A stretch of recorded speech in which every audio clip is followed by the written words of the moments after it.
Hello friends, नमस्कार बच्चों। सुभाशीष, मैं उत्तम सिंह राणा और स्वागत है आपका मेरे चैनल उलाना चैम्प्स में।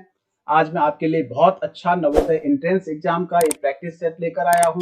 ये है रेडियन बुक कंपनी की बुक है प्रैक्टिस सेट की, और इसमें बहुत अच्छी प्रैक्टिस सेट है, खास करके उन बच्चों के लिए जो शुरुआत कर रहे हैं, क्योंकि इसके प्रैक्टिस सेट थोड़ा आसान है, बहुत कठिन नहीं है। और आपको ये कुछ प्रश्न देखने के बाद समझ में आ जाएगा, कितना अच्छा आपको लगेगा। और मैं इसके साथ इसका पीडीएफ लिंक भी डाल दूंगा। अगर आप इस प्रैक्टिस सेट को डाउनलोड करना चाहेंगे तो डिस्क्रिप्शन से आप डाउनलोड कर सकते हैं। अगर आपने मेरे चैनल को अभी तक सब्सक्राइब नहीं किया है तो प्लीज सब्सक्राइब कीजिएगा। और बिना देरी किए हुए सीधा चलते हैं प्रैक्टिस सेट 4 पर। आज हम फोर्थ वाला करेंगे, लेकिन सबसे पहले हम करेंगे इसका मैथ्स वाला पोर्शन।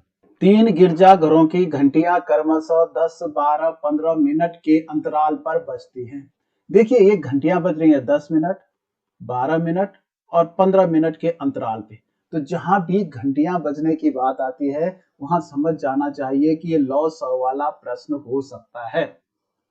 यदि वह एक साथ 8:30 बजे, 8:30 बजे बजी तो अगली बार कब एक साथ बजेंगी? देखिए कितना अच्छा प्रश्न है। अब इसको करने में हम क्या करेंगे, इसका पहले तो लॉस हो लेंगे। तो लॉस 100 बराबर हो गया 2 दूनी 4, 4 3 12, 12 पंजे 60, यानी 60 मिनट है। ये यहाँ आपने ध्यान रखना है कि ये सारे, ये भी मिनट है, ये भी मिनट है, ये भी। तो इसका मतलब 60 मिनट के बाद एक साथ बजेंगी, और 60 मिनट का 1 घंटा होता है, बराबर 1 घंटा। 1 घंटे का मतलब ये 8:30 पे बजी है तो 9:30 पे एक साथ बजेंगी। ठीक 60 मिनट के बाद 1 घंटे बाद बजेंगी। देखिए दूसरे क्वेश्चन में आपने इन सबको जोड़ना है, और जोड़ना बहुत आसान होता है। केवल ये देखना चाहते हैं कि दशमलव के सवालों को बच्चे को जोड़ना आता है कि नहीं, मतलब जोड़ के प्रश्नों को लिखना आता है कि नहीं।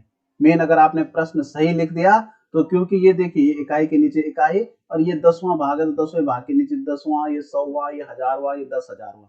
तो 10,000वां जोड़ा तो 6, ये भी जोड़ा 6, ये भी जोड़ा 6, ये भी जोड़ा 6, और 3 और 1 4, 1 5 और 1 6, ये भी 6, ये भी 6।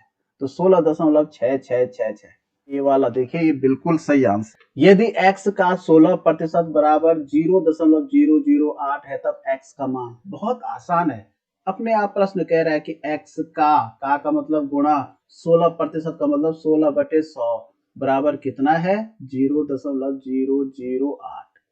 तो x का मान बताना है तो x बराबर, तो पहले हम क्या करते हैं, ये 0.008 लिखते हैं, और इसमें गुणा करके ये 16/100 का पक्षांतर करते हैं, दूसरे पक्ष में ले जाते हैं बराबर के दूसरी तरफ। तो जब बराबर के दूसरी तरफ हम ले जाते हैं तो ये नीचे का ऊपर और ऊपर का नीचे हो जाता है।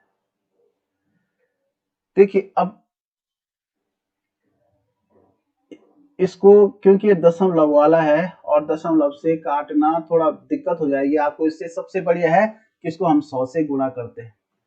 अब बटे 16 तो नीचे ऐसे रहेगा, तो 8 को अगर हम 100 से गुणा करेंगे तो 8 के आगे 2 जीरो आएंगे। ठीक है ना, पीछे आप जीरो रखो चाहे ना रखो, उससे कोई फर्क नहीं पड़ता। अब देखिए इसमें 1 2 3 अंकों के पीछे दशमलव है, तो 1 2 3 अंकों के पीछे दशमलव, तो ये हो गया 0.8/16। अब क्योंकि इसका दशमलव अगर हमें हटाना है, इसका मान हमें दशमलव में बताना है, ठीक है ना, तो 16 का भाग आप 0.8 में दे दीजिए। तो यहां सबसे पहले दशमलव गया, 8 में भागने जाता तो 0 बाहर जाएगा, फिर यहाँ 8 बचा। अब यहाँ 1 0 हम और रख सकते हैं क्योंकि यहाँ दशमलव रखा हुआ है, तो 16 पंजे 80, तो ये हो जाएगा 0.05, यानी 0.05 आंसर होगा बी। एक आयताकार जलाशय में 42,000 लीटर जल है। यदि जलाशय की लंबाई 6 मीटर, लंबाई 6 मीटर है, चौड़ाई 3.5 मीटर है, तो जलाशय की गहराई बतानी है आपने, ये कितना गहरा है जलाशय, ठीक है ना। तो क्योंकि इतना पानी आता है लीटर में, आपको ये समझना है कि 42,000 लीटर पानी कितने घन मीटर में आएगा। तो क्योंकि 1 घन मीटर में 1000 लीटर पानी आता है, ये आपको याद रखना है। अगर किसी पानी की टंकी का कोई जलाशय है, उसका आयतन 1 घन मीटर है। 1 घन मीटर का मतलब समझ लीजिए कि 1 मीटर लंबा, 1 मीटर चौड़ा, 1 मीटर गहरा, ठीक है ना। तो उस पे 1000 लीटर पानी आता है। तो इसको हम पहले देखेंगे इसका तो आयतन कितना होगा, तो हम 1000 से डिवाइड करेंगे तो 0 0 3 0 कट गए, तो इसका मतलब 42 घन मीटर जिसका आयतन होगा उसमें इतना पानी आएगा। तो 42 घन मीटर आयतन के लिए क्या करेंगे, लंबाई गुणा चौड़ाई होता है, तो 6 गुणा 3.5 गुणा गहराई या हमें ज्ञात करनी x बराबर 42। तो x का मान कैसे आ जाएगा, आप सीधे भी कर सकते हैं, ये 42 ऊपर गुणा, ये दोनों ऊपर यहाँ गुणा में है तो नीचे चला जाएगा, सॉरी यहाँ ऊपर गुणा नहीं होगा, 6 गुणा 3.5 हो जाएगा। अब देखिए 6 कम 6, 6 7 42, अब 7 कम 7, अब यहाँ 35 में तो पहले दशमलव आएगा और 7 पंजे 35, यानी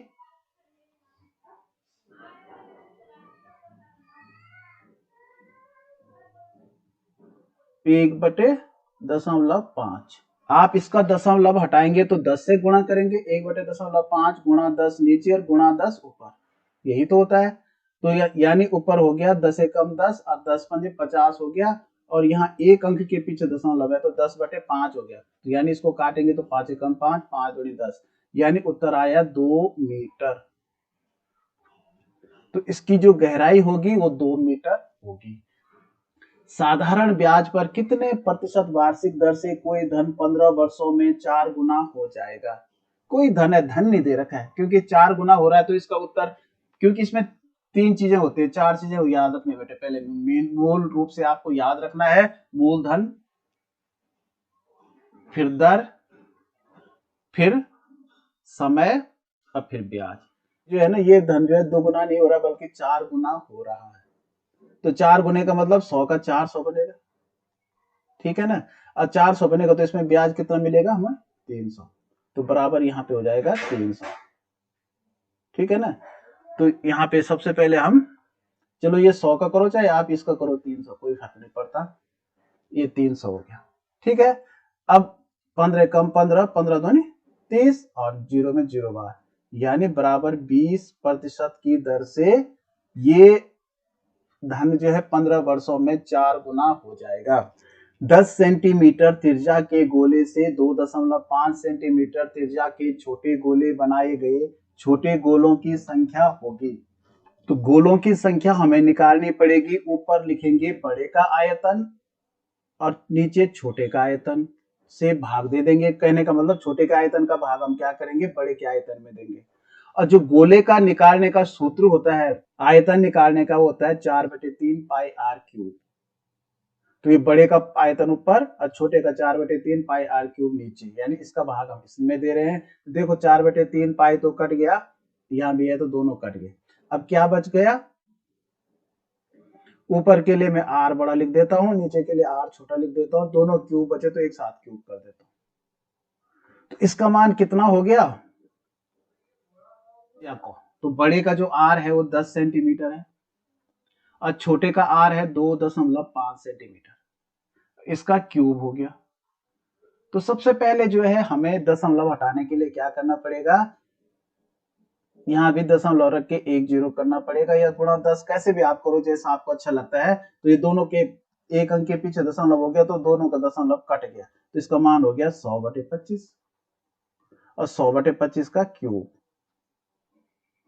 अगर हम इसको काटते हैं तो 25 से कम 25, 25 चौको 100, नीचे एक आ गया, वैल्यू खत्म हो गई। तो 4 का क्यूब कितना हो गया, 4 गुणा 4 गुणा 4, तो 4 चौको 16, 16 चौको 64। तो इसके जो गोले बनेंगे वो बनेंगे 64।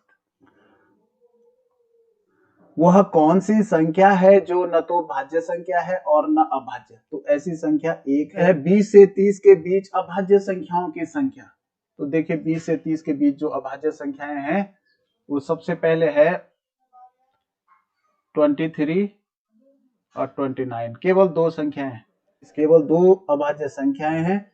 यदि -2 में -2 घटाया जाए तो क्या शेषफल होगा, देखिए ऋण 2 है, इसमें से घटाना है ऋण 2, तो इसका मतलब यहाँ पे ऐसा करना पड़ेगा कि ऋण 2 में से ऋण 2 घटाया जाए, अब इसमें देखिए, इसमें जब चिन्हों का गुणा होता है तो ऋण 2 वैसे ही रहेगा, लेकिन इसका गुणा हो जाएगा कोष्ठ खोलने के लिए, तो ऋण ऋण का धन हो जाता है, तो ऋण 2 धन 2 हो जाएगा। और ऋण 2 और धन 2 का मान शून्य होता है, यानी आपके पास 2 रुपए का कर्ज है, आपके 2 ही रुपए मिले, तो यानी बराबर हो गया जीरो, आपके पास जीरो बच गए, 2 रुपए जो आपने मिले थे वो आपने कर्जे में दे दिए, शून्य इसका आंसर होगा। अंकों 2, 0, 5, 6 तथा 1 से बनने वाली छोटी से छोटी 5 अंकों की सम संख्या कौन सी है। देखिए पहले तो 5 अंकों की संख्या बनाइए आप, छोटी से छोटी, तो सबसे छोटी संख्या बनाने के लिए हम सबसे छोटा अंक लिखते हैं शून्य को छोड़ के, तो 1 और तब लिखेंगे शून्य, तब 2, तब 5, तब 6, 1, 2, 3, 4, 5 अंकों की हो गई। अब देखिए सम संख्या ही बन रही है क्योंकि इसकी इकाई में 6 है, तो यही संख्या होगी 10,256। एक कक्षा में कुल 40 बच्चे हैं, यदि कक्षा में 1/4 भाग लड़कियां हैं तो कक्षा में कितने लड़के हैं। तो देखिए 40 का 1/4 निकालिए आप, 40 में से 40 का 1/4, 4 से काटिए, 4 एकम 4, 4 एकम 4, और जीरो में जीरो बार, यानी 10 एकम 10, 10 क्या 1/4 क्या है, लड़कियां हैं, यानी 40 बच्चों में से 10 तो लड़कियां हैं, तो इसमें कम कर दीजिए 10, तो 30 बचे, तो 30 क्या होंगे, लड़के होंगे। संख्या 36,890 में 3 के स्थानीय मान तथा अंकित मान का अंतर। तो देखिए 3 लास्ट में है, तो स्थानीय, सॉरी, 3 का स्थानीय मान कितना होगा, 3 के आगे कितने अंक हैं, 1, 2, 3, 4 अंक है, तो 3 के आगे 4 शून्य होंगे, और अंकित मान हमेशा उतना ही रहता है, तो सॉरी गुणा नहीं करना है, अंतर बताना है, तो अंकित मान 3 है, तो इसका मतलब इसमें से 3 को घटाना है, 10 में से 3 गया, आपको घटाना आता होगा, तो 7, यहाँ पे 9 बचे, यहाँ भी 9 बचे, यहाँ भी 9 बचे, यहाँ पे 2 बचे, तो ये हो जाएगा 29,997। मैं इसको उठा के यहाँ ले आया, तो सबसे पहले हमें बराबर करके 3 तो ऐसे लिखना है, सबसे छोटा कोष्ट हमें हल करना है।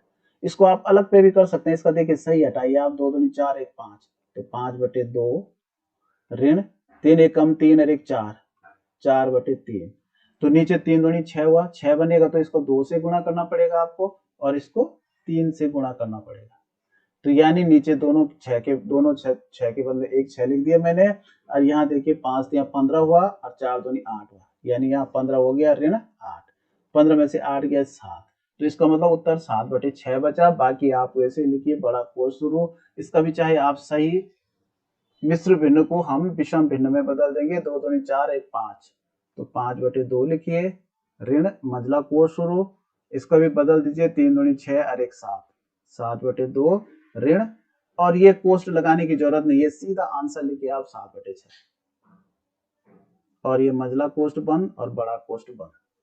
अब क्योंकि छोटा कोष्ट हमने सॉल्व कर दिया, तो अब हमें मंझला वाला कोष्ट हल करना है, तो इसको भी आप अलग पे कीजिए, तो 7/2 है, ऋण 7/6 है।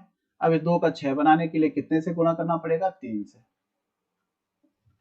तो यहाँ 3 दूनी 6 हो गया, यहाँ भी 6 हो गया, दोनों 6 के बदले एक ही 6 हम लिखते हैं, और 7 21 हो गया, 21 में से 7 गया तो 14 बच गया, यानी ये दोनों नहीं लिखना है, हमने लिखना है 3, यहाँ पे ऋण भी है, ऋण और बड़ा कोष्ट शुरू 5/2 ऋण, और ये 14/6, और ये बड़ा कोष्ट बंद।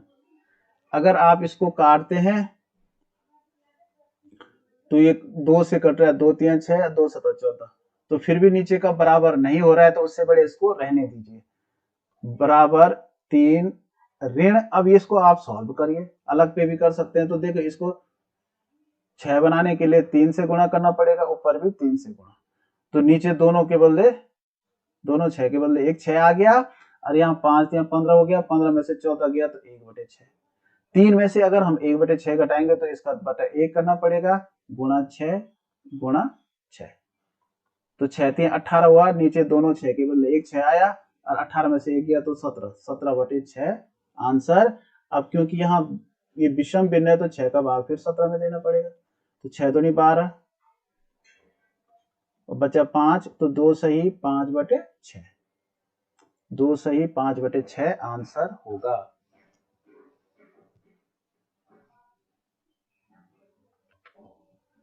किसी वस्तु को 69 में बेचने पर 8% की हानि होती है। यदि उस वस्तु को 78 में बेचा जाए तो लाभ का प्रतिशत कितना होगा। देखिए, हानि या लाभ का प्रतिशत क्रय मूल्य पे निकलता है और क्रय मूल्य इसमें दिया नहीं है, तो ऐसे में हम क्या मानते हैं, माना विक्रय मूल्य 100 रुपए है। ठीक है, और उसके नीचे उसके हिसाब से 8% की हानि हो रही है, यानी 100 पे 8 रुपए का नुकसान हो रहा है, तो कितने में वस्तु बिक रही है, 92 में। और यहाँ ऊपर जो वास्तविक जो उसका क्रय मूल्य विक्रय मूल्य है उसको लिख देते हैं। इससे क्या होता है, क्रय मूल्य ज्ञात हो जाता है वास्तविक, यानी माना क्रय मूल्य 100 रुपए था, उसके हिसाब से 8 रुपए की हानि पे हमने बेचा तो 92 में बेचा, और रियली क्रय मूल्य विक्रय मूल्य जो होता है वो। अब देखिए किससे कट रहा है, ये तो 2 से कट रहा है, 92, 4 से भी कट रहा है, देखिए 4 दूनी 8 और 4 तियां 12, और ये भी 4 से कट रहा है, 4 दूनी 8 और ये 10 है, 2 बचा, 10 हुआ, 20 हुआ, तो 4 पंजे 20।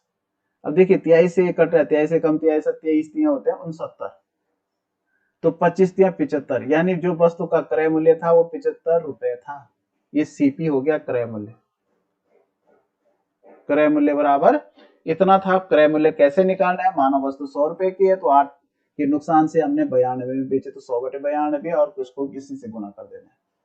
अब अगर 78 में बेचा जाए तो लाभ हानि का प्रतिशत, अभी 75 में खरीदी बेची 78 में, यानी ज्यादा में बेचे, तो अब क्या करेंगे, 78 में से 75 को आप माइनस कर दीजिए, तो जो लाभ हुआ वो 3 रुपए का हुआ। अब लाभ का प्रतिशत कैसे ज्ञात करते हैं, लाभ प्रतिशत बराबर लाभ गुणा 100, 3 गुणा 100 बटे क्रय मूल्य 75। तो देखिए 25 तियां 75 और 25 चौक 100, 3 3 कट गया, तो यानी लाभ हो गया 4%। एक कपड़ा विक्रेता रुपए 10 मीटर प्रति मीटर का लाभ कमाकर 12,325 रुपए में 145 मीटर कपड़ा बेचता है। 1 मीटर कपड़े का क्रय मूल्य कितना है। कपड़ा बेचा 145 मीटर कपड़ा बेचा इतने रुपए में, तो 1 मीटर पे 10 रुपए का लाभ हुआ, तो 145 मीटर में कितने का लाभ होगा, इतने रुपए का। 145 को अगर हम 10 से गुणा करेंगे तो 1450 का लाभ होगा। तो इसका हम क्या करेंगे, क्योंकि इसमें से 12,325 में उसने कपड़ा बेचा, उसमें से 1,450 को आप घटा दीजिए तो इसका क्रय मूल्य निकल जाएगा 5। 12 में से 5 गया 7 और 2, 12 में से 4 गया 8, 01, तो 10,875 में खरीदा होगा 145 मीटर कपड़ा। तो 1 मीटर का मूल्य बताना है, तो 1 मीटर का मतलब 145 का भाग हमें देना पड़ेगा 10,875 में। ठीक है, तो आप दीजिए, एक 3 अंक है तो 108 में तो जाएगा नहीं, तो 4 अंकों में देना पड़ेगा। तो आप देखिए 9 बार अगर जाता है तो 14 नमा 126 ज्यादा हो रहा है। 14 5 17 14 6 84 14 17 98 14 18 112, जो 7 बार देखिए 7 5 35 का 5 हासिल 3 और 14 17 98 और 3 103 होता है। 98 3 101, सॉरी, तो 7 में से 5 गया 2, 8 में से 1 गया 7, तो ये 72 जो है बच गया, अब 5 उतरा। तो 5 बार देखिए 5 पंजे 25 का 5, अब 5 चौको 20 और 2 22 का 2 हासिल 2, 5 कम 5 और 2 7। इसका मतलब 75 रुपए 1 मीटर का क्रय मूल्य 75 रुपए था। इन दोनों को जोड़ना है, उसमें से इसको घटाना है, तो ये हो गया 33.333 और 3.033। इसको आप जोड़िए, 3 3 6, 3 में से 3 3 6 और 3 और 3 3 6 और 3 हो गया। इसमें से फिर ये घटाना है 2.003। 6 में से 3 गया 3, 6 का 6, 2 का 2, 6 में 4 और 3, 34.263, 34.263, सॉरी यहाँ पे 3 आएगा, 3 6 3, 34। 3 सही 5/8 का दशमलव समतुल्य क्या है। तो देखिए 3 तो पूरा है, सही का मतलब 3, अगर आपने 3 रोटी पूरी खाई, अगली रोटी दशमलव में है, ये 8 का भाग आप 5 में दे दीजिए, तो जाता नहीं है, यहाँ दशमलव रखा तो ये दशमलव ये आ गया जो है, तो यहाँ एक जीरो बढ़ा सकते हैं, तो 8 पंजे 40, 8 छक्का 48। अब यहाँ देखिए 2 बचा, 10 में से 8 गया, 2 बचा, एक जीरो और बढ़ा सकते हैं, तो 8 दूनी 16। अब यहाँ पे देखिए ये बचा 4, यहाँ एक जीरो और बढ़ा सकते हैं, तो 4 पंजे 20, 8 पंजे 40, सॉरी। तो ये हो गया 3 दशमलव और यही आएगा 625। 7 के प्रथम 5 गुणज का औसत, तो 7 के प्रथम 5 गुणज का मतलब पहाड़ा, 7 एकम 7, 7 दूनी 14, 7 या 21, 7 चौको 28, 7 पंजे 35। इसका आपने जोड़ करना है, 8 5 13, 14 4 18 और 7 25 का 5, यहाँ से 2, 3 और 2 5 2 7 और 2 9 और 1 10। तो ये हो गया 105 और औसत बताना है, क्योंकि हम ये 5 गुणा थे तो 5 का भाग देंगे, 5 दूनी 10, अब यहाँ पे 5 उतरो तो 5 एकम 5, तो औसत हो गया 21। 7 लीटर तेल में से 300 मिलीलीटर वाली कितनी बोतलें भरी जाती है सकती हैं? तो देखिए बोतलें जो संख्या होगी बोतलों के, तो 7 लीटर तो ऊपर लिखेंगे, या 7 लीटर में भाग देंगे हम, किसका भाग देना, ऐसा भी होता है 300 मिलीलीटर का, ml लिखो या मिलीलीटर लिखो। तो क्योंकि ये लीटर है, ये मिलीलीटर है, तो 1 लीटर में 1000 मिलीलीटर होते हैं, तो ये हो जाएगा 7000 मिलीलीटर, और इसमें भाग देना है 300 का, तो ये देखिए 2 जीरो कटा, 2 जीरो कटा जाता है, तो ये कितनी बोतलें भरी जाएंगी, 3 दूनी 6, 1 10, 3 तिया 9, 23 बोतलें भरी जाएंगी, फिर थोड़ा सा शेष बच जाएगा। हाँ, तो 23 बोतलें भरी जा सकती हैं, यही आंसर इसका होगा। एक जीप 180 किलोमीटर की दूरी 4 घंटे में तय करती है, 4 घंटे में जा रही है 180 किलोमीटर। उस जीप की चाल में कितनी वृद्धि की जाए कि वह दूरी 3 घंटे में तय कर सके। अब इसको 3 घंटे में भेजना है, तो पहले हम पहले की चाल ज्ञात करेंगे। पहले चाल क्या थी, चाल बराबर होता है दूरी बटे समय, तो 180 बटे 4, तो 4 से काटे 4 एकम 4, 4 चौको 16, 4 पंजे 20, यानी 45 किलोमीटर प्रति घंटा, पर आवर या प्रति घंटा जो भी आपने लिखना है, ये इसकी चाल थी। अब इसको हम यही दूरी जो है 3 घंटे में इसको जानी है, तो अब इसकी चाल कितनी होनी चाहिए, क्योंकि अब फिर वही होगा दूरी बटे समय, तो 180 बटे अब समय 3 घंटे, तो 3 एकम 3, 3 छक्का 18, जीरो में जीरो बार, यानी अब नई चाल जब 3 घंटे में हो जाएगी तो नई चाल होगी 60 किलोमीटर प्रति घंटा। तो कहने का मतलब पहले 45 थी, अब 60 हो गई, तो कितनी बढ़ा दी, तो 60 में से 45 कम कर दीजिए, तो 15 किलोमीटर प्रति घंटा इसकी चाल बढ़ा दी।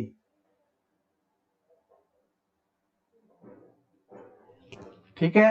शिक्षा का उद्देश्य मनुष्य की सभी क्षमताओं का विकास करना है, जिसके अंतर्गत शारीरिक, मानसिक, भावनात्मक और नैतिक सभी क्षमताएं सम्मिलित हैं। शिक्षित व्यक्ति अपने शारीरिक विकास का ध्यान रखता है, जिससे वह अपने कर्तव्यों का सम्यक परिपालन कर सके।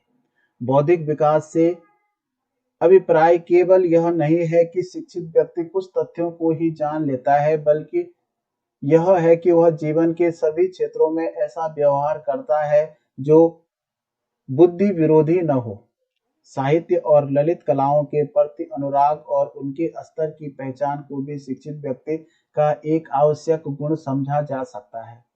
शिक्षित व्यक्ति विवेक सम्मत व्यवहार करता है, उसका स्व विस्मृत होता है, क्योंकि वह स्वहित में से अधिक महत्व परहित को देता है और देश हित के आगे सब कुछ न्यौछावर कर सकता है। केवल साक्षर होना, पढ़ लिख लेना शिक्षित होना नहीं है। यदि हम विनम्र नहीं हैं, उदार और सहनशील नहीं हैं, देश और समाज को सर्वोपरि नहीं मानते, तो हम डिग्रीधारी भले ही हो, शिक्षित कदापि नहीं है। इस पर आधारित प्रश्नों के आंसर आपको देने हैं। पहला प्रश्न है, मनुष्य की सभी क्षमताओं का विकास कौन करता है, तो ये शिक्षा करती है। शिक्षित व्यक्ति का आवश्यक गुण किसे समझा जाता है, राजनीति का ज्ञान, चलचित्र का ज्ञान, साहित्य और ललित कला के प्रति अनुराग। ये बिल्कुल सही है, गद्यांश में यही बात आई है। अभिप्राय का पर्यायवाची लिखिए, आश्चर्य तो नहीं होता, अभिजात भी नहीं होता, अनुमान भी नहीं होता। अभिप्राय का मतलब होता है तात्पर्य। शिक्षित व्यक्ति कैसा व्यवहार करता है? तो शिक्षित व्यक्ति जो है विवेक सम्मत व्यवहार करता है। उपयुक्त गद्यांश का उपयुक्त शीर्षक, तो स्व शिक्षा का उद्देश्य डिग्रीधारी ललित कला, तो शिक्षा का उद्देश्य इसका सबसे अच्छा शीर्षक हो सकता है। शिक्षा और खेलकूद एक दूसरे से घनिष्ठ रूप से संबंधित हैं। काया राखे धर्म है, कथन के अनुसार जीवन के सभी धर्मों की साधना शरीर से ही होती है। यदि शरीर ही स्वस्थ न हो तो शिक्षा कैसे की जा सकेगी? और यदि शरीर गंवाकर शिक्षा ग्रहण कर भी ली तो उस ज्ञान का क्या होगा? उस शरीर के काम तो उसका ज्ञानार्जन नहीं आ सकेगा। अतः खेलों का शिक्षा के क्षेत्र में पर्याप्त महत्व है। खेलों के द्वारा भी अनेक प्रकार की शिक्षा मिलती है। शारीरिक विकास, मानसिक विकास, सहयोगी भावना, सामूहिक विकास, त्याग भावना, उदारता, सहनशीलता आदि मानवीय गुणों का विकास करने में खेलकूद एक महत्वपूर्ण भूमिका निभाते हैं। इन महान गुणों को हम खेल ही खेल में अपने जीवन में उतार लेते हैं। नीरस ज्ञान के उपदेश इन्हें ग्रहण कराने में उतने सफल नहीं होते। इस प्रकार हम देखते हैं कि शिक्षा और खेल एक दूसरे के पूरक हैं। जीवन के सभी धर्मों की साधना किसके माध्यम से होती है? सभी धर्मों की वो जो साधना होता है वो शरीर हमारा करता है। खेलों का किस क्षेत्र में पर्याप्त महत्व है? तो बात आई कि शिक्षा के क्षेत्र में खेलों का पर्याप्त महत्व है। मानवीय गुणों के विकास में किसकी महत्वपूर्ण भूमिका होती है? तो मानवीय गुणों का जो विकास होता है उसमें खेलकूद की महत्वपूर्ण भूमिका होती है। लेखक ने किसे नीरस कहा है? तो खेलकूद को तो नहीं कहा, जीवन को भी नहीं, मनुष्य को भी, ज्ञान को नीरस कहा है। निम्नलिखित में से कौन सा शब्द शरीर का पर्यायवाची है? तो ध्रुव तो नहीं होता, शरीर काया को बोलते हैं। शरीर, हमारी जो काया है, हमारा शरीर है, इसी का पर्यायवाची। एक बार जब महात्मा बुद्ध कपिलवस्तु पहुंचे तो बहुत से राजकुमार उनके अनुयायी बन गए। उनमें भगवान बुद्ध का ममेरा भाई देवदत्त भी था। बुद्ध के साथ रहते रहते देवदत्त ने कुछ जादुई शक्तियां प्राप्त कर ली और स्वयं को बुद्ध से श्रेष्ठ घोषित करने लगा। देवदत्त उन्हें हमेशा नीचा दिखाने का कोई न कोई रास्ता ढूंढता रहता था, किंतु वह हर बार असफल हो जाता था। उसने भिक्षुओं को बुद्ध से विमुख करने का प्रयास कई बार किया। वह कई नए नए तरीके अपनाकर बुद्ध को नीचा दिखाने एवं उन्हें रास्ते से हटाने का प्रयास करता था। यहाँ तक कि वह बुद्ध की हत्या का षड्यंत्र रचने लगा। एक दिन देवदत्त ने राजा मगध के अस्तबल में एक विशाल हाथी नालगिरी को नशीला द्रव्य पिलाकर बुद्ध के आने वाले रास्ते पर छोड़ दिया। नालगिरी के आने से सड़कों पर खलबली मच गई और लोग जहां तहां भाग खड़े हुए। तभी बुद्ध भी वहां से गुजरे। ठीक उसी समय एक स्त्री घबराई हुई सी अपने बच्चों को छोड़ भाग खड़ी हुई। उसी क्षण जैसे ही नालगिरी ने बच्चे को कुचलने के लिए अपना पैर उठाया, बुद्ध उसके ठीक सामने खड़े हो गए। उन्होंने बड़े ही प्यार से हाथी को स्पर्श किया और थपथपाया।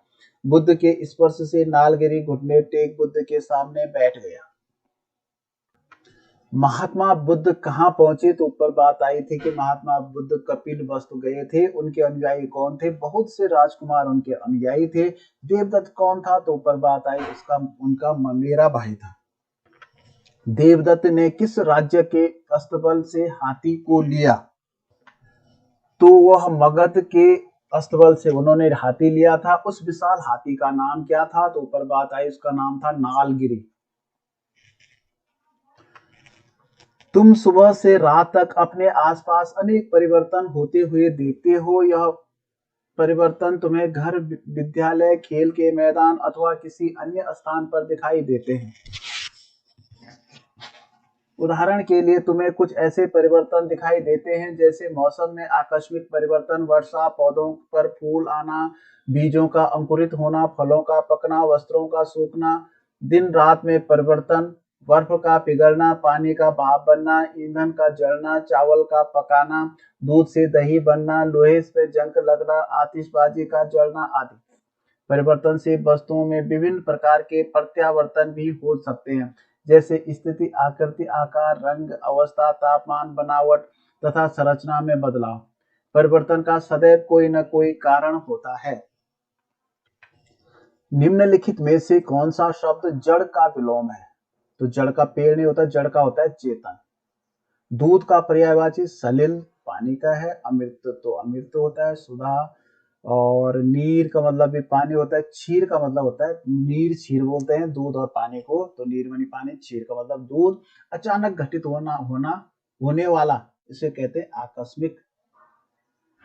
परिवर्तन संभव नहीं है यदि वह आकस्मिक हो, यदि वो उसके लिए कोई भुगतान की कोई बात नहीं है, आकस्मिक भी नहीं है। जब कोई कारण न हो, जब तक कोई कारण नहीं होता तब तक परिवर्तन नहीं होता है। और इसका प्रश्न अगला है, हिंदी का लास्ट वाला प्रश्न है, हमारे आसपास होने वाले परिवर्तनों में से नीचे किसका उल्लेख नहीं किया गया है? तो धातु में जंग लगना आया है, पानी का भाप बनना भी आया, और चावल पकाने की बात ऊपर हुई थी। इसका मतलब नदी का मार्ग वाला बात उसमें चैप्टर में नहीं आई थी, इस पैरा में नहीं आई थी। तो इस तरह से हिंदी समाप्त। अब करते हैं हम मेंटल एबिलिटी।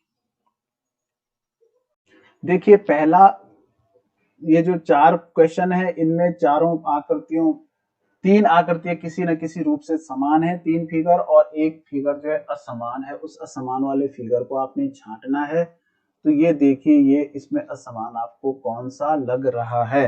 तो देखिए ये थोड़ा कठिन प्रश्न है। एक मुद्रा का प्रतीक है, जैसे रुपए के लिए ये ऐसा लिखते हैं, डॉलर के लिए ऐसा लिखते हैं, लीरा के लिए ऐसा लिखते हैं। तो ये रुपए का प्रतीक, ये किसी भी मुद्रा का प्रतीक नहीं है, ये मुद्रा के प्रतीक है सब। तो आंसर होगा डी। यहाँ पे देखिए अलग क्या है, देखिए ये भी न्यून कोण बन रहा है, ये भी छोटा कोण बन रहा है, ये भी छोटा कोण इसमें बन रहा है, लेकिन इसमें बड़ा कोण बन रहा है, लगभग समकोण बन रहा है। तो इसका मतलब ये अलग है। इन छातों पे देखिए तो यहाँ 2-2 काले हैं, इस पे 3 काले हैं, तो ये अलग है। इसको देखिए एम के जैसे आकृति, अगर आप इस तरफ मुंह करके खड़े होंगे तो ये लेफ्ट हाथ पे ये वाली आकृति मिलेगी। इस पे भी आप ऐसा खड़ा होंगे इधर मुंह करके, तो यहाँ लेफ्ट हैंड पे ये मिलेगी। इस पे आप ऐसे खड़े होंगे तो ये राइट हैंड पे आ जाएगी। इस पे आप इधर को खड़े होंगे तो ये लेफ्ट हैंड पे आएगी। इसका मतलब सबका लेफ्ट हैंड है, राइट हैंड पे ये वाला फिगर लग रहा है। तो ये सही आंसर होगा सी होगा। देखिए 5वीं वाली आकृति, इसके समान आपने आकृति आंसर में खोजनी है। आंसर इसके दूसरी तरफ है, इसको ध्यान से देखिए। ये इस तरह का बना हुआ, 2 बिंदु इधर, 2 बिंदु इधर, फिर 2 इधर बाहर है, 2 इधर बाहर है, ठीक है ना। यहाँ ऊपर, यहाँ बाहर है, यहाँ बाहर है, इसकी आकृति आपको खोज। तो अगर आप उस आकृति को देखेंगे तो इसके तो चारों बाहर हो गए, तो ये तो गलत है। इसके दो, इस पे तो 2 इधर है नहीं, तो लेकिन सबसे सही आकृति ये है, इसके 2-2 अंदर है और ये 2-2 बाहर है। इस वाले फिगर में देखिए आप, तो ये 2 त्रिभुज इधर को है, ऊपर इस तरह की आकृति है, तो ऊपर सब में ये है, ये अलग है, तो ये तो है नहीं, लेकिन ऊपर में तीनों में ऐसी है। अब ये त्रिभुज बाहर की तरफ है, ये अंदर की तरफ है, ये भी अंदर की तरफ है, तो ये देखिए बिल्कुल सी वाला मैच कर रहा है। नीचे ये सेम फिगर है और दोनों त्रिभुजों की कंडीशन भी बिल्कुल सही है। यहाँ देखिए इसकी तरह कौन सा फिगर मैच कर रहा है? तो इसका देखिए मुंह मैच नहीं कर रहा है, मुंह इसके जैसा नहीं है। इसका हाथ एक ये नीचे हो गया, ये भी नहीं है, इसके दोनों हाथ ऊपर हैं। मुंह, टोपी बिल्कुल मैच, इसका मुंह देखिए ऐसा हो गया, जबकि ऊपर वाले का मुंह ऐसा है। तो जो सही मैच कर रहा है वो डी वाला है।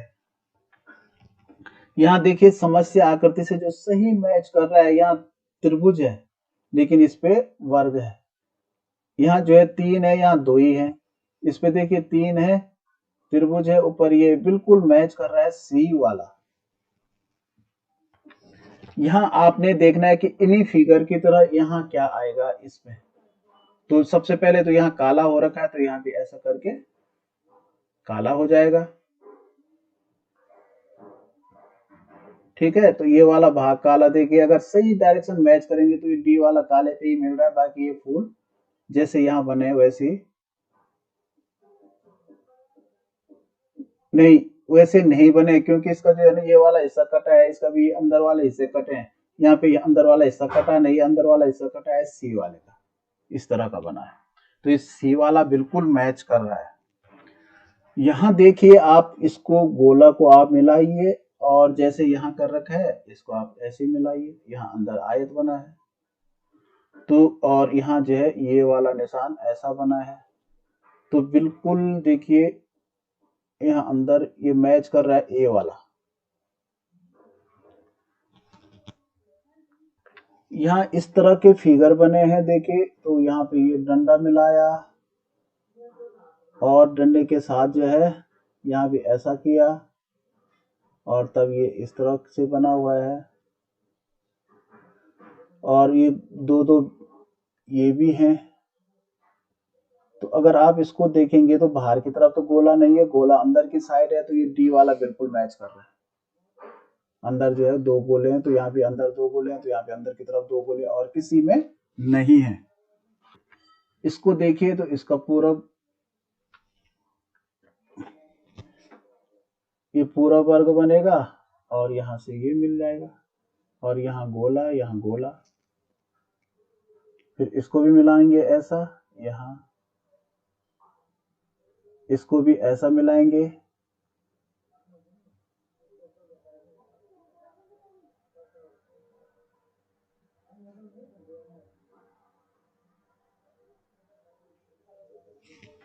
इस तरह का फिगर बनेगा। तो इसका जो फिगर मैच कर रहा है वो सी वाला बिल्कुल मैच कर रहा है। इस पे देखिए इसके पैटर्न, किस पैटर्न के हिसाब से चौथी जगह पे कौन सा फिगर आएगा। तो यहाँ ये काला है, एक छोड़ के फिर काला हुआ। पहले जो है एक इसको होना था काला, लेकिन ये वाला सामने वाला हुआ। अब यहाँ देखिए सामने के बाद दो छोड़ के काले हुए, यानी पहले एक छोड़ के काला हुआ, अब दो छोड़ के ये काला हुआ। तो इसका मतलब एक दो तीन छोड़ के अब ये काला होगा। तो ये वाला काला जो है बी पे है। यहाँ देखिए इस पे ऐसा है नीचे हुआ, अब ये घूम करके यहाँ चला गया और यहाँ जो है दो बन गए। फिर अब ये घूम के यहाँ आ गया ये बिंदी और यहाँ जाके फिर ये एक ही बन गया। तो इसका मतलब अब ये घूम के यहाँ जाएगा और यहाँ जाके ये दो बन जाएंगे। तो बिल्कुल सही आंसर डी। ये है समस्या आकृति, ये यहाँ था, अब ये इस खाने पे आ गया, फिर ये इसी खाने पे है, लेकिन ये त्रिभुज जो है नीचे उल्टा हो गया। ये त्रिभुज था, यहाँ जाके उल्टा हुआ इसी खाने पे। अब ये इसी खाने पे है तो यहाँ उल्टा हो जाएगा ऊपर को इस खाने पे। ये जो है पहले इधर के खाने में था, अब इस खाने में आ गया, अब इसमें है तो इधर आ जाएगा और त्रिभुज नीचे की तरफ रहेगा।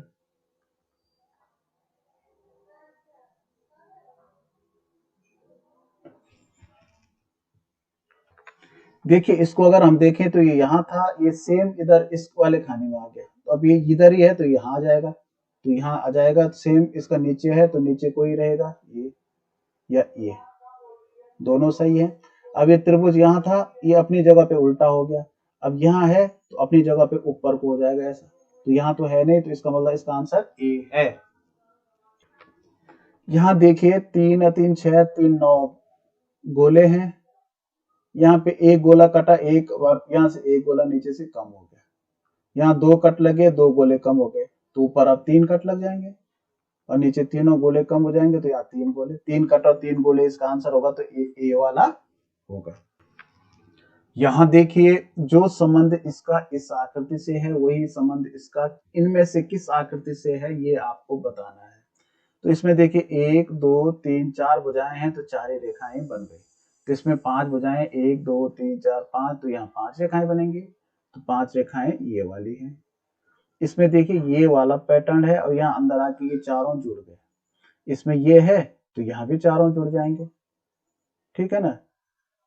तो ये का जो इसकी जो फिगर बनेगा वो बनेगा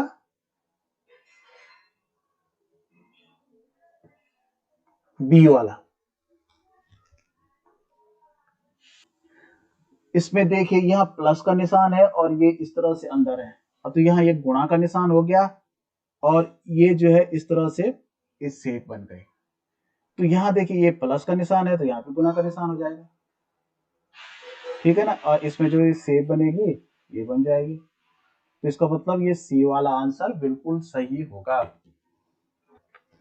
यहाँ देखिए एक त्रिभुज है, इसके दो त्रिभुज हो गए, अंदर से कट भी गए, तो यहाँ गोला होगा तो यहाँ भी दो गोले हो जाएंगे और अंदर से कट जाएगा, तो इसका मतलब ए वाला आंसर होगा। इसको आपने क्या करना है, इसको देखकर जो छोटा हुआ भाग है इसको पूरा करना है कि इसका छोटा हुआ भाग इनमें से कौन सा है। तो देखिए ये वाला भाग कौन सा नजर आ रहा है आपको, तो अगर आप ध्यान से देखेंगे तो ये वाला भाग जो है सी वाला है, क्योंकि डी वाले पे तो ज्यादा गहरे जा रखे हैं और ये सी वाला बिल्कुल मैच कर रहा है। यहाँ पे जो आकृति आएगी इसको अगर हम मिलाएंगे इधर, तो ये वाला भाग देखिए, तो पहले में तो मैच नहीं कर रहा है कि कर रहा है, यहाँ पे ये वाली गुंडी नहीं है इसकी, दूसरे में देखिए ये गुंडी भी है और ये बिल्कुल मैच कर रहा है, तो इसका बी वाला आंसर सही होगा।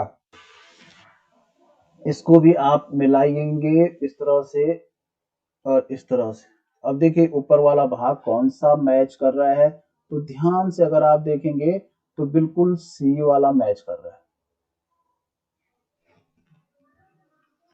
इसको भी आप अगर ऐसा मिलाएंगे, अब देखिए तो पूरी तरह से ए वाला मैच कर रहा है। इसको देखिए तो ये शीशे में कैसा दिखेगा, तो देखिए शीशे की तरफ ये वाला है तो ये तो ऐसे ही रहेगा और ऐसा, लेकिन ये जो दो वाला ऐसा दिखेगा, ये इधर वाला ऐसा रहेगा और ये ऐसा रहेगा और ये लाइन तो ऐसी रहेगी, तो ये ठीक जो मैच कर रहा है वो ए वाला कर रहा है। यहाँ शीशा है तो इसका ये वाला हाथ जो है इधर को हो जाएगा और ये पैर भी इधर को हो जाएगा, ये गोला यहाँ हो जाएगा हाथ के ऊपर। तो देखिए किसमें, तो ये इसके दोनों हाथ हैं, दोनों खड़े तो हो नहीं सकते इसका जब एक पैर वो है। अब ये शीशे की तरफ हो रहे हैं दोनों हाथ और पैर, यहाँ ये गोली ऊपर है तो ये बिल्कुल सही है, क्योंकि इसका पैर जो है इधर को चला गया, जबकि ये हाथ और पैर भी एक ही डायरेक्शन में है। इसको अगर आप देखेंगे तो ये डंडा जो है ऐसा हो जाएगा और डंडे के गोला जो है दूसरी साइड है दूर, तो यहाँ इस साइड आ जाएगा और ये जो है इस साइड आ जाएगा। तो आप देखिए आंसर में इसको, तो देखिए बिल्कुल बी वाले से मैच कर रही है फिगर। और यहाँ देखिए इस तरफ शीशा है तो ये वाला भाग जो है इस तरफ आ जाएगा, ये तो खड़ा ही रहेगा ऊपर को, ये तो नीचे उल्टा तो हो नहीं सकता। अब यहाँ अंदर की तरफ ये वाला भाग आएगा तो यहाँ सफेद भाग तो इस साइड आ नहीं सकता, सफेद भाग भी नीचे रहेगा। तो देखिए डी वाला बिल्कुल सही है, ये काला वाला भाग लेफ्ट साइड था तो यहाँ राइट साइड आ जाएगा शीशे में, और नीचे को तो नीचे रहेगा क्योंकि साइड में शीशा है। इसमें आपने देखना है कि इसको अगर हम यहाँ पे मोड़ते हैं आकृति को, तो ये फिगर जो इस तरफ मुड़ के आएगा कैसा बनेगा, तो जब ये इधर मुड़ेगा तो ये वाली लाइन इधर आ जाएगी और ये वाली लाइन तो इसी के नीचे दब जाएगी, तो जो फिगर बनेगा एक की तरह बनेगा। इसको अगर हम मोड़ेंगे यहाँ पे, तो ये वाले जो दो लाइन है ठीक इसी के नीचे आएंगे, तो ये सॉरी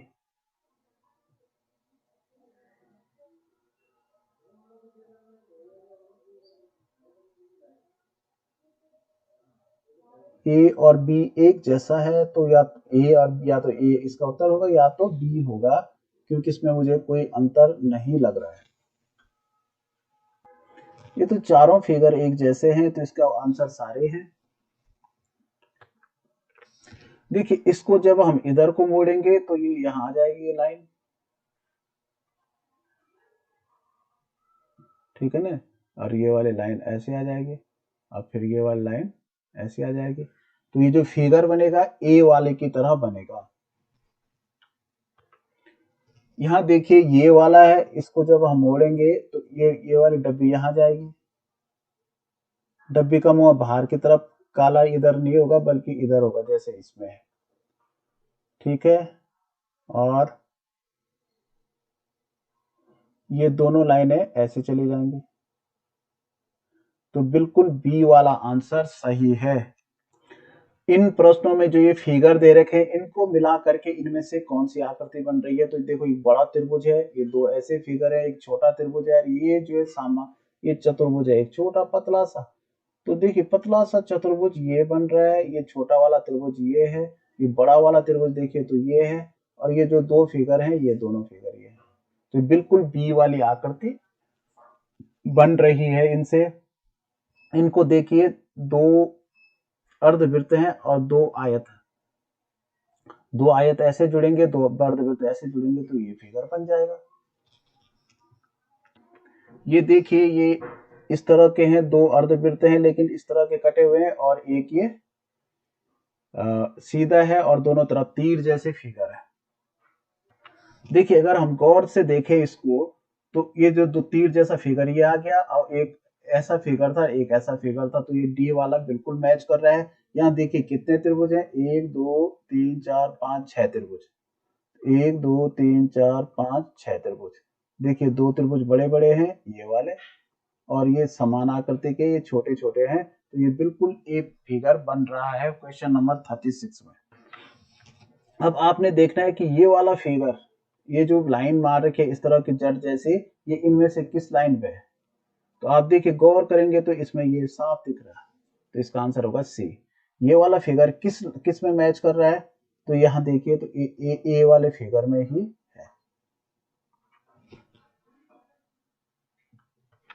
ये देखिए ये वाला फिगर किस में इसमें से है, तो इसकी उत्तर आकृतियां इधर हैं। अगर आप इसमें देखेंगे तो देखिए ये लाइन हो गई, ये मैच कर रहा है बिल्कुल। ये लास्ट प्रश्न है, समस्या आकृति। ये देखिए समस्या आकृति ऐसी है, तो ये आकृति किसमें मैच कर रही है। तो ये कट का निशान है, गुणा का निशान, तो यहाँ देखिए गुणा का निशान साफ, या एक्स भी इसको कह सकते हैं, इसके अंदर है। तो इस तरह से ये पेपर समाप्त हुआ। मुझे पूरी उम्मीद है कि आपको अच्छा लगा होगा। अच्छा लगा तो एक लाइक जरूर कीजिएगा। Okay bye. और वीडियो देखने के लिए आप डिस्क्रिप्शन बॉक्स में देख सकते हैं, और चैनल में आप जाके खोज सकते हैं पुराने पेपर। मैंने सारे सॉल्व किए हैं, बहुत सारे अलग अलग प्रकाशन के मॉडल पेपर मैंने सॉल्व किए हुए हैं, आप जाकर के देखिएगा। Okay bye.